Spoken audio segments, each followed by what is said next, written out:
Zanzibar, sag ich Zanzibar.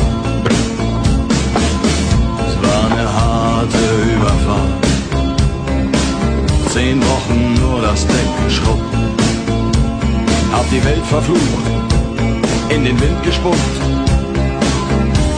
und salziges Wasser geschluckt.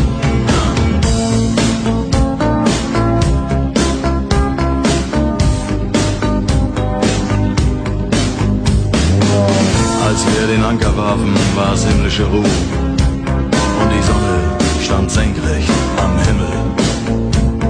Als ich über die Reling sah, da glaubte ich zu träumen. Da waren 1000 Boote und sie hielten auf uns zu. In den Booten waren Männer und Frauen, ihre Leiber glänzten in der Sonne und sie sangen ein Lied, das kam mir seltsam bekannt vor. Aber so hatte ich's noch nie gehört. So hatte ich's noch nie gehört.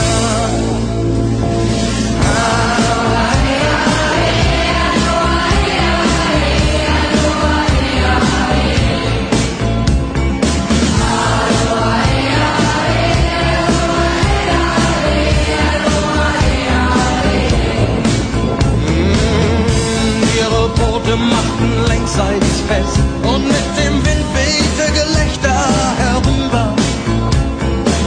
Sie nahmen ihre Blumenkränze ab und warfen sie zu uns herüber. Hey, und schon war die Party im Gange.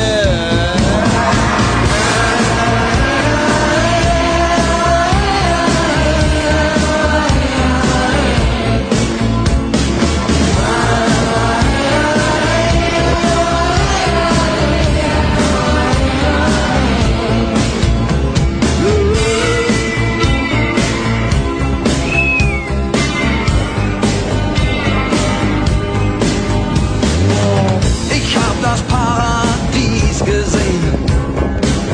Es war um 1910.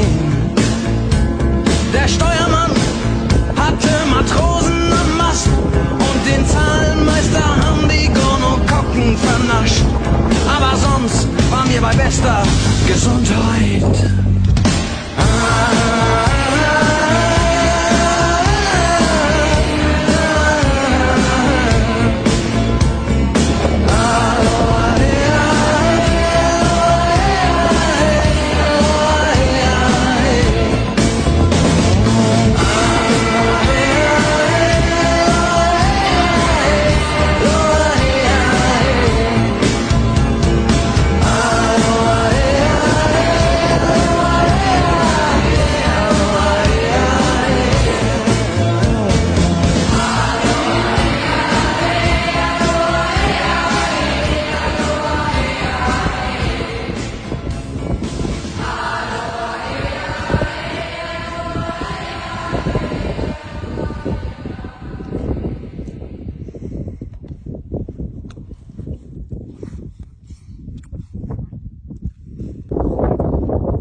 快手，拥抱每一种生活。